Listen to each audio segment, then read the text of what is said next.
They say sisters share everything: clothes, makeup, secrets.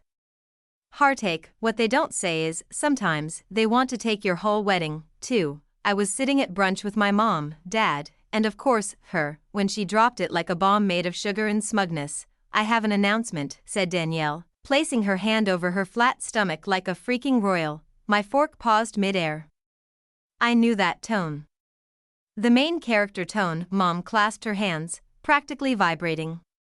What is it, baby? Danielle smiled. I'm pregnant. Cue the dramatic gasp. Cue dad dropping his napkin. Cue mom's delighted squeal like this was a Hallmark movie instead of our family brunch. And me, I just blinked, because the moment I saw that smile, I knew this wasn't just news, it was a takeover. Oh my God, sweetheart, Mom said, fanning herself. That's wonderful. A baby. When are you due? Late summer, Danielle said. Then, with a too casual glance in my direction, which is why I really can't wait long to get married. I choked a little on my orange juice. Dad leaned in. Well, we'll just have to get planning then, won't we? Danielle turned to me, all innocence and fake sweetness. Sabrina. I was thinking. I know your wedding is already booked and all, but, since you're not pregnant or anything, maybe I could use your venue and date. Just this once? I mean, I need to be married before I show too much. It's embarrassing otherwise. My jaw unhinged. You know that feeling when your face smiles but your soul is screaming, yeah. That was me. I'm sorry, what? I said, trying to keep my voice level. Danielle gave me a condescending little pat on the hand. It's not that big of a deal. You can just push yours back a few months.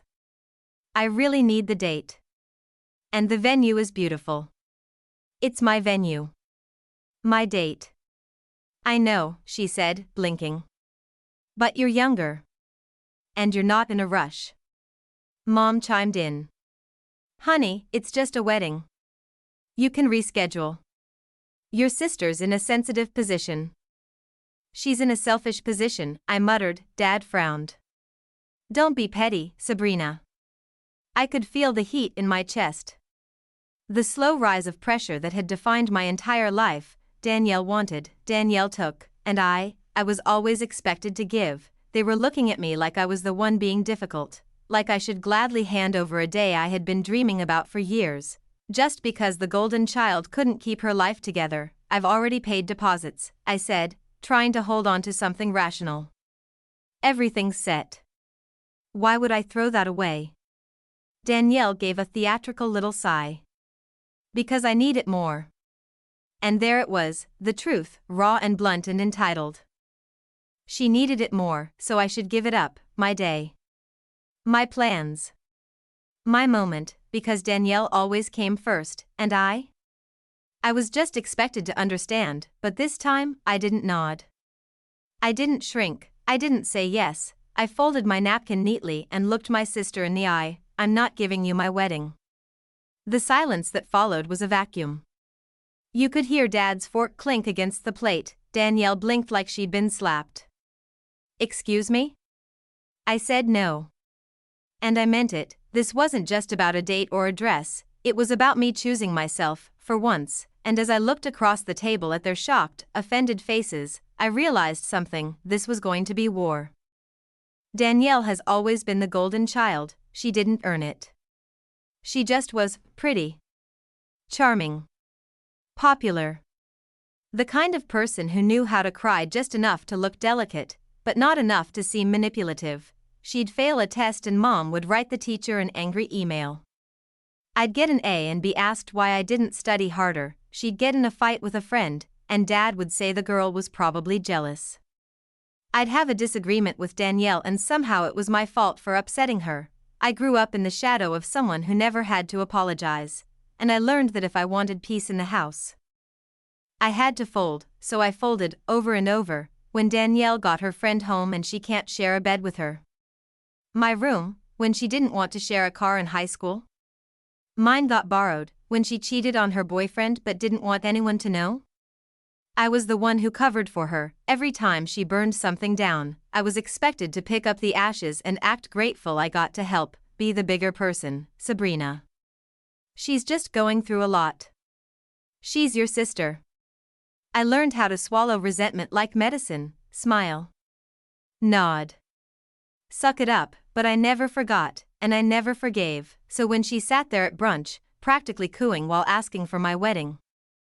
It wasn't just about the venue or the date, it was every time I had been made to sacrifice for her. It was every birthday party she upstaged, every family vacation she turned into a drama, every holiday where I was told to just let her have the spotlight. This wedding, this was supposed to be the one thing that was mine, the one moment where I wasn't in her shadow, and she thought she could take it because she got pregnant, like that was some badge of honor?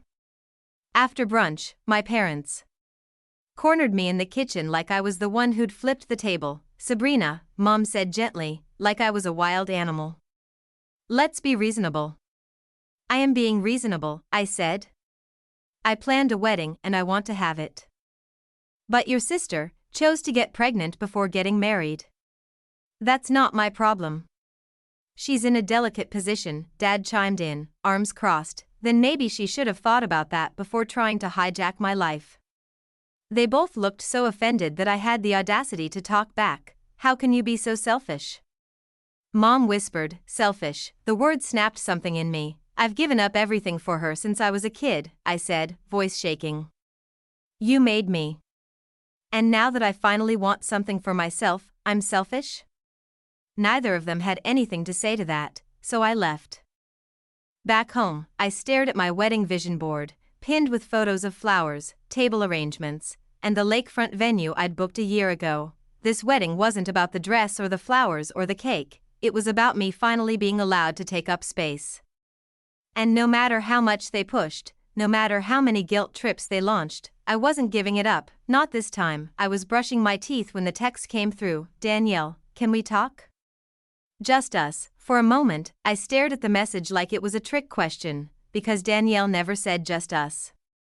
She always needed an audience, Mom, Dad, or someone else to back her up while she played the role of the tragic princess. But something about the tone made me curious, so I agreed. We met at a quiet cafe the next day. She was already seated, sipping a lavender latte, sunglasses perched on her head like she was trying to channel pity and poise at the same time. She smiled when she saw me. Not genuine. Polished. Like someone preparing a speech. Sabrina, she said, thank you for coming. I sat across from her. Let's get to it. Her face tightened slightly. She didn't like being rushed. She liked to perform. Look, she began, I didn't want it to come to this. I really didn't. But I'm in a complicated place right now. You mean you're pregnant? I said plainly. She blinked. Yes. And I didn't plan this. Okay? Neither did I plan to be asked to give away my wedding. She waved her hand like I was being dramatic. It's just a date. No, I said, leaning forward, it's my date. And my venue. And my photographer, planner, deposit, flowers, menu. Should I go on? She sighed like I was a disappointment. Sabrina, I'm not trying to ruin anything for you. Then why are you trying to take everything I planned for myself? She looked me dead in the eyes. And what she said next wasn't a request, it was a warning. If you go through with this, she said, voice low and careful, you'll tear this family apart. I stared at her, stunned. Are you serious? I'm just saying, if you force me to look like the selfish one, if you make me go through this pregnancy alone, you'll regret it. Mom and Dad will never forgive you. There it was, the full golden child arsenal. Guilt. Manipulation. Playing the victim in advance. You're not even marrying him because you love him, are you? I said. You're just scared. Scared of being judged. Scared of being alone. Her face twitched. That's none of your business. You're right. It's not. Just like my wedding isn't yours to take. Her jaw clenched. You're choosing one day over your family? No, I said, standing up. I'm choosing myself over your entitlement. And finally, I'm okay with that. She looked up at me, something shifting in her eyes. Anger, yes. But also fear, because for the first time in our lives, she couldn't move me. The girl she used to guilt, silence, and control, she didn't live here anymore. That night, I got the call I expected. Mom, Sabrina, she began, voice tight. Do you understand what you're doing? Yes, I said. I'm keeping the wedding I planned. What about that is confusing? You're breaking your sister's heart.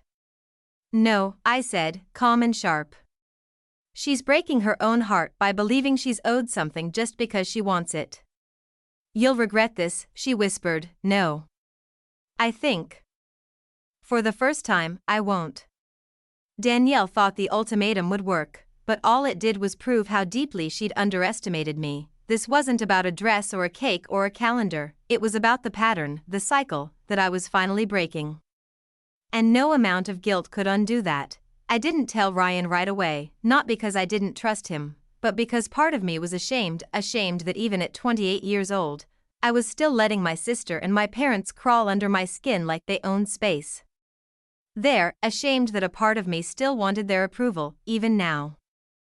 But when I came home after the cafe, holding my breath and my fury together like it was a glass that might shatter, he noticed. Of course he did. He always noticed, so I told him all of it, how Danielle wanted the wedding. How my parents took her side. How they called me selfish.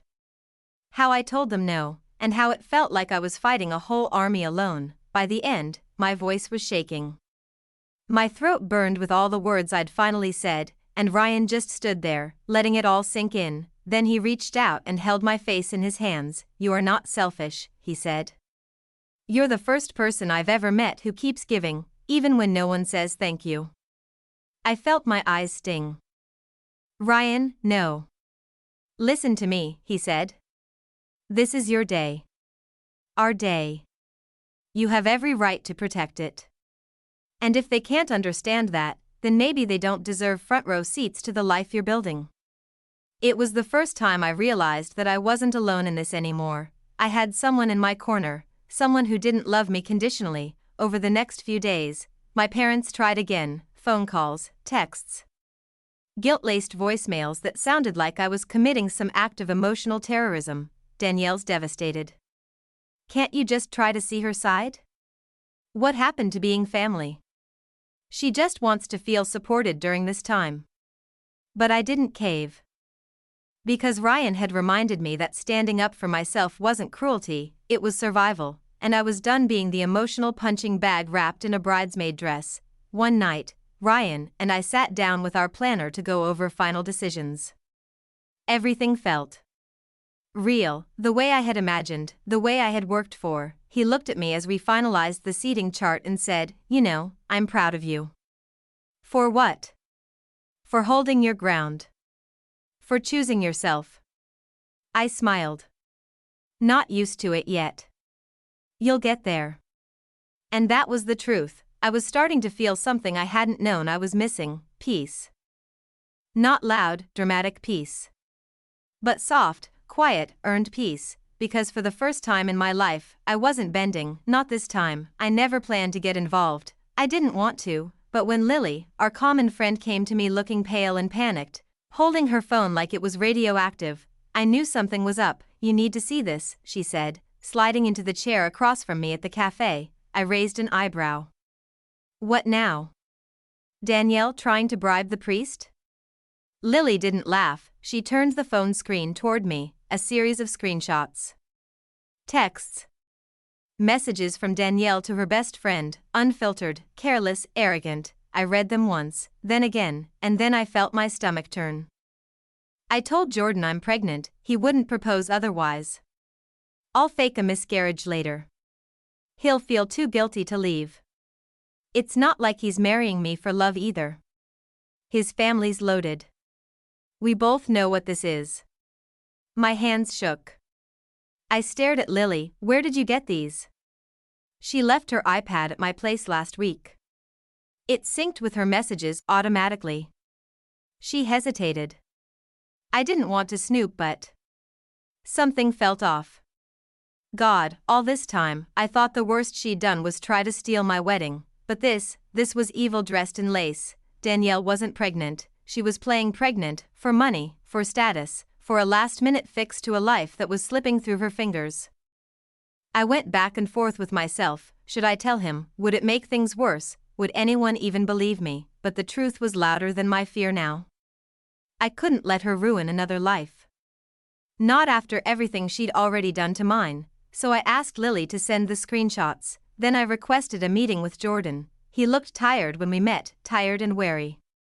I guess I didn't blame him.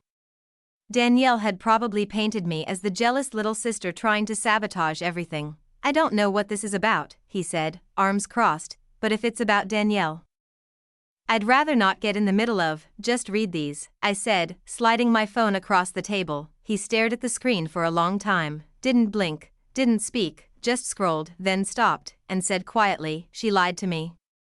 Yes. She's not pregnant. Nope. And she's marrying me for my family's money. I nodded. He laughed, a short, sharp sound that didn't reach his eyes. Jesus Christ. I'm sorry, I said. And I meant it. I know this sucks. I just didn't think you deserved to be conned into a marriage under a fake pregnancy. He ran a hand through his hair. I knew something felt off. But she just kept saying she was scared, emotional. I didn't want to push her. She's been manipulating people her entire life. You're not the first. But maybe you can be the last. He looked up at me. Why are you telling me this? Because I wish someone had done it for me.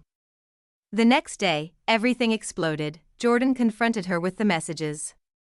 She denied it at first, of course she did. Tried crying.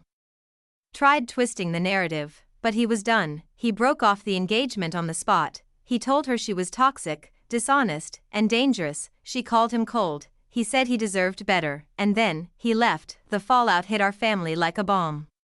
My parents called me, furious. How dare you interfere? My mother snapped. She was going to get married. Now she's humiliated.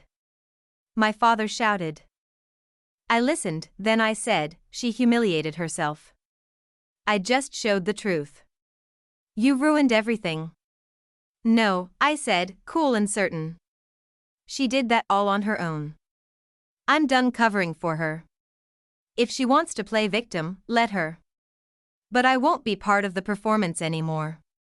And I hung up. Danielle tried to call me. Over. And over. And over, but I didn't answer. She texted me, too, you don't understand what you've done. You were supposed to be my sister. This was your fault too. But that was the thing, this time, it wasn't. Danielle was left alone, abandoned by the man she thought she could trap, exposed for the liar she was, and all I felt was peace, because I hadn't destroyed her life, I'd just refused to let her destroy someone else's, and for once, I didn't regret a single thing, but they always had a way of spinning things, even when the facts were undeniable, even when Danielle's lies sat exposed and rotting in the open. My parents still reached for the same tired script. She made a mistake, Mom said on the phone. But did you really have to ruin her life over it? I blinked. I ruined her life. She faked a pregnancy. She was scared. She tried to manipulate a man into marrying her under false pretenses. She was under pressure. She tried to steal my wedding, Mom. Silence, and then, you've always been jealous of her. You've always wanted to take what she had. I stared at the wall. Cold crawled up my spine, but not because I was surprised. It was just the same song again, different verse, same delusion. Dad's voice chimed in later, this time over a voicemail because I stopped answering their calls. This family is falling apart, Sabrina. I hope you're happy. No, how are you? No, you did the right thing. Just blame. Always blame. It was funny, after all these years of being invisible, I had finally done something they couldn't ignore. And they still found a way to hate me for it. Danielle, of course, leaned in. She made a social media post 2 days later, a blurry black and white selfie, tears on her cheeks, no makeup. Some people are just born cruel. Some people wait in the wings for you to fall. Blood doesn't always mean loyalty. Comments flooded in, oh no, babe, what happened? Stay strong, queen. You deserve so much better. Not a single mention of Jordan.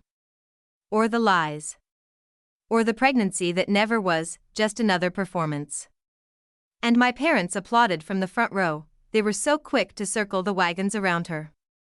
No one called to ask me what actually happened, no one wanted my side, they just needed a villain, and I was the easiest one to paint black, but this time, I didn't chase them, I didn't cry in the shower or spiral into self-blame. I didn't write long texts trying to explain or defend myself, I just stopped reaching out, stopped showing up, stopped trying to prove that I was worthy of love from people who only saw me as useful when I was silent. Ryan watched me go through it. All without a word of judgment. Just warm eyes and a steady presence. You okay? He asked one night, as we sat on the couch, candles flickering, his hand wrapped around mine. Yeah, I said. It's weird. I feel lighter. He smiled softly. That's what freedom feels like. The guest list got shorter, no mom. No dad. No Danielle. A few aunts tried to play neutral, can't we just move past this? But I made it clear, if you excuse her lies, you don't get a seat at my truth. I was done shrinking to fit at a table that was always too small for me anyway. I got messages. Some hateful. Some passive-aggressive, but I also got something else, peace. I started sleeping better, eating better, breathing easier. For the first time, my life didn't feel like a constant negotiation for scraps of validation. I wasn't the villain in this story. I was the survivor, I was the one who finally said, enough. And I meant it.